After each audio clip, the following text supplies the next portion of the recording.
Hey there, hockey fans. Welcome back to Lynchburg, Virginia. We are all set for round two of this battle between a pair of top 10 teams in the ACHA. Last night, Calvin coming into the LaHaye Ice Center, stealing, what you would say, 2 points typically away from LU. It was a big one for them in their quest to be top 8 in the rankings. And we are excited to be back with you here tonight. Rhett McGibbon alongside Mike Morrison. And Mike, we're back. Last night you were stressing, we are back. Battle of the neutral zone, but how about battle of special teams? The Flames 0 for on the power play, 0 for 5. 0 for 5, yeah, that can't happen, right? So the biggest thing, I was talking to Coach Berthern about this before the game. They've got a couple adjustments they're trying to do with the power play tonight, try and get more pucks on net, more quality chances, so hopefully we'll see that. That was a big goal by Eaton. It would tie it up as it went through the wickets. Adamek would have a shorty, but then things would happen. Ickes would score a goal there to send it to overtime. We would get into OT, and anything can happen. That was a huge save there, a quick pass out in front, and all of a sudden, just like that, it was a 4-3 victory in favor, and it is Star Wars night tonight here at the LIC, so the Knights strike back, and that is exactly the case. If you look through it here and the timing of these goals, it was a tough sledding for the Flames. Lots of penalties in that third period. You see Fonovic with a goal, 13-15, and then Ickes, 18-54, and then he scores again in overtime. So they came back in a hurry with less than 10 minutes to go in that third period. All right, let's take a look now at our impact players, and this is Steven Ickes, the man that scored 2 goals a night ago.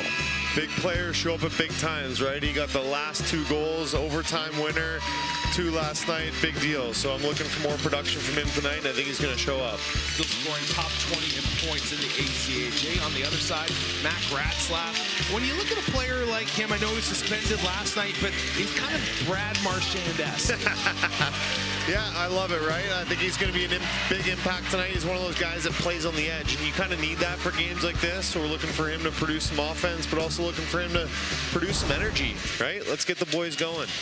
Well, he is fired up and ready to go. Both teams ready to go here in Lynchburg for the second game of the weekend series, and one in which the Flames, in all honesty, desperately need. You don't want to drop 2 in a row and get knocked out of the top 5 in the rankings.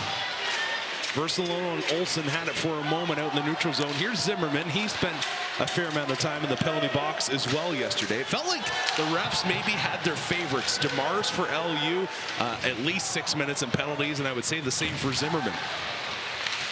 Calvin coming out strong here. They're throwing the body out. Saw 4 pretty good hits already. I think they're looking to just be a little bit more physical tonight.